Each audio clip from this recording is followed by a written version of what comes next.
जोपर्यंत लोकांना मी हवी आहे तोपर्यंत मी काम करत राहीन। ज्यावेळेस लोक म्हणतील की आता आम्हाला तुमची गरज नाही, त्यावेळी मी तुमच्या गादीवर बसेल, घरच्या गादीवर बसेल, असं वक्तव्य मंत्री पंकजा मुंडेंनी केलं। मी कोणत्या गुंडाला घाबरत नाही, मी गुंडाला गुंड आणि बंडाला बंड आहे। मी कशामुळे नवीन पक्ष स्थापन करेल? दिल्लीत नरेंद्रजी मोदी यांची सत्ता आहे, राज्यात देवेंद्रजी मुख्यमंत्री आहेत, मी स्वतः मंत्री आहे, असं असताना मी नवीन पक्ष का काढेत, असं पंकजा मुंडे म्हणाल्या। कोणते म्हणले आतडू बाबा आहे का मी गुंड? म्हणजे गुंडाला गुंड आहे, ते घाबरत नाही कोणा गुंडाला। गुंडाला गुंड आहे, बंडाला बंड आहे, पण गरीब माणसाकडे माझी बघण्याची नजर ती पिलाकडे पक्षाची बघण्याची नजर आहे, तशीच नजर आहे। साहेबांना एवढे लोक प्रेम करतात, त्यांनी मोजले ते पक्ष तयार होईल, झालाच आहे ना भाजप। अशा अर्थाने मी बोलले, ज्या पक्षात जीवनाचा प्रत्येक क्षण घातला, ज्या कमळामध्ये शेवटचा विसावा घेतला, त्या माझ्या बापाविषयी असं लगेच एका चॅनलवर पंकजा ताई म्हणले एक पक्ष स्थापन करणं। आता मी काय वेडी आहे? त्या चॅनलला पण काही कळत नाही। अरे कसं स्थापन करीन? दिल्लीत मोदी आहे, तिथे देवेंद्रजी, वर सत्ता आहे, खाली सत्ता आहे, मी मंत्री आहे, तुम्ही कशामुळे करेन? तिकडून खेचतात बाया, डोक्यावरून हात, इडा पिडा, माय माझी गोपीनाथाची हारणी आली ग माझी। पुन्हा एक आजी मला म्हणली, ए आली नागिन बीड जिल्ह्याची। मी असं बघितलं, बीड जिल्ह्याची नागिन आणि गोपीनाथची वाघीण। मला तर नागिन आणि वाघीणचा संबंध काय मला काही कळलं नाही। तर पंकजा मुंडे यांच्या या वक्तव्यानं पुन्हा चर्चेला उधाण आलेलं आहे। बीडमधून पंकजा मुंडेंनी आज आपण गुंडाला गुंड आहोत आणि बंडाला बंड आहोत अशा प्रकारचं वक्तव्य केलं। त्यांचा हा इशारा नेमका कुणाला, हा प्रश्न विचारला जातो। मंत्री झाले काय नाही झाले काय मला काहीच फरक नाही, असंच सुरू होते मागच्या वेळी, असेच जेसीबीने फुलं, असंच प्रेम, मला तर काही फरक कळत नाही प्रेमात, पण कर्तव्यात आणि अधिकारात फरक आहे, आणि तो तुमच्यासाठी आहे। 5 वर्ष तुम्ही एवढंच प्रेम केलं, कमी केलं का? मला उलट जास्तच केलं।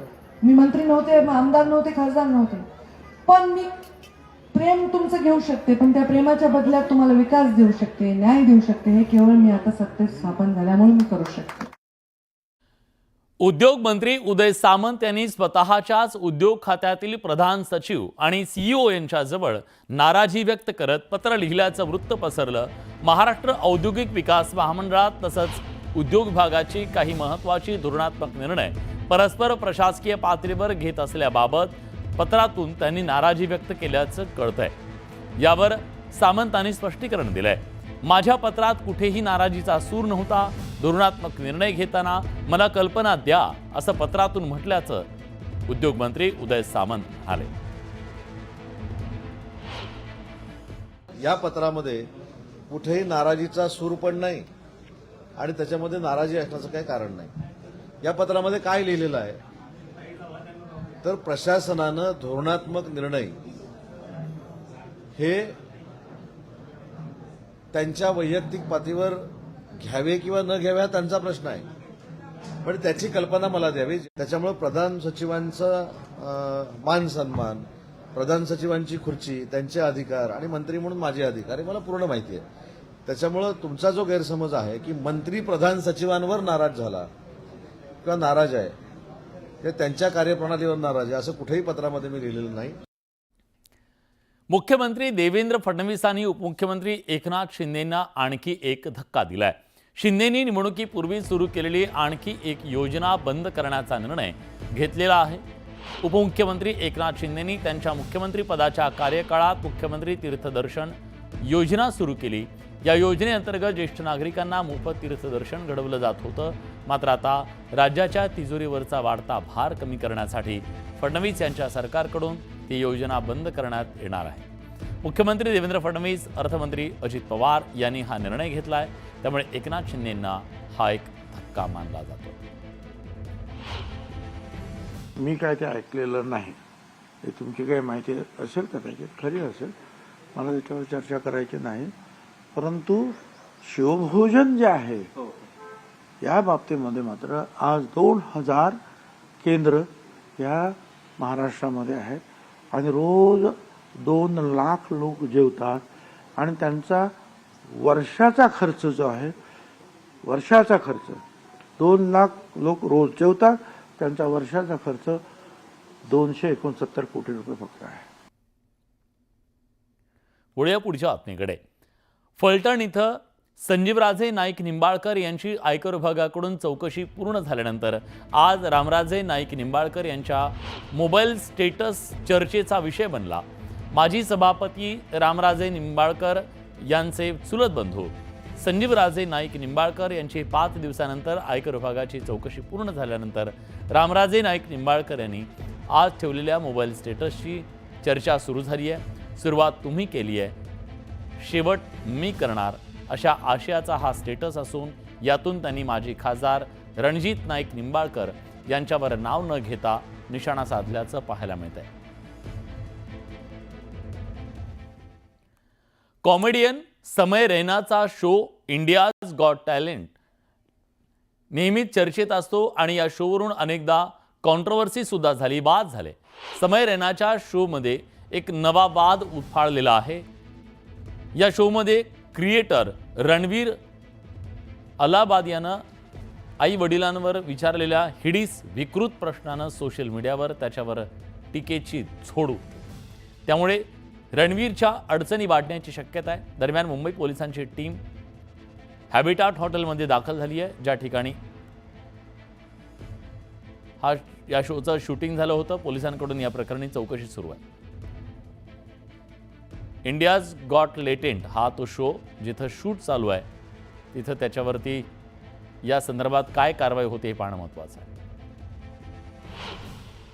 शिकायत दर्ज की गई है और ऐसे जितने भी पोर्टल्स हैं इनके ऊपर कड़ी कार्रवाई करते हुए इसे प्रतिबंधित की जाए, ऐसी मांग की गई है. ये शिकायत जो है मुंबई पुलिस कमिश्नर के सामने और इसके साथ ही साथ नई दिल्ली की जो राष्ट्रीय महिला आयोग की अध्यक्षा है, महाराष्ट्र राज्य की जो महिला आयोग की अध्यक्षा है, उनके सामने ये बात रखी गई है. बहुत भद्दे तरीके से कुछ चीज़ों को कहा गया है, प्रेजेंट किया गया है, ऐसा मुझे भी पता चला है, जो बिल्कुल गलत है. फ्रीडम ऑफ स्पीच सभी को है, लेकिन हमारी फ्रीडम वहाँ समाप्त हो जाती है जब हम किसी और के फ्रीडम पर इंक्रोच करते हैं, और इस प्रकार का इंक्रोचमेंट ये ठीक नहीं है. मुझे ऐसा लगता है कि अभिव्यक्ति इसकी भी कोई मर्यादाएं है. हमारे समाज में हमने अश्लीलता के भी कुछ नियम तैयार किए हैं. अगर उनको कोई पार करता है तो ये बहुत गलत बात है. अगर ऐसी कोई बात होती है तो उसके ऊपर कार्रवाई होनी चाहिए. इंडियाज गॉट लेटेंटमध्ये आई वडिलांवर आक्षेपार्ह विधानानंतर रणवीरवर टीकेची झोड उठली. सोशल मीडियावर या प्रकरणी अनेक आक्रमक प्रतिक्रिया आल्या. टीकेनंतर रणवीर अलाहाबाद यानं माफीनामा जाहीर केलाय. ट्विटरवर माफीचा व्हिडिओ रणवीरनं पोस्ट केलाय. The comment wasn't just inappropriate, it wasn't even funny. Comedy is not my forte.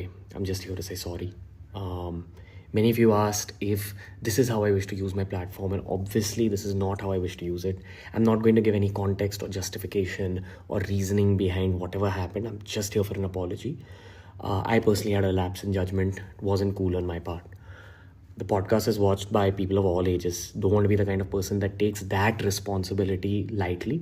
And family is the last thing that I would ever disrespect. Need to use this platform better. That's been my learning from this whole experience. I promise to just get better. I've asked the makers of the video to remove the insensitive sections from the video. तिकडे stand up comedian प्रणित मोरे याला मारहाण केल्याप्रकरणी प्रणित मोरेला मारहाण करणारा मुख्य आरोपी त्याला अटक करण्यात आली आहे. प्रणित मोरेला 2 फेब्रुवारीला सोलापुरात मारहाण झाली होती.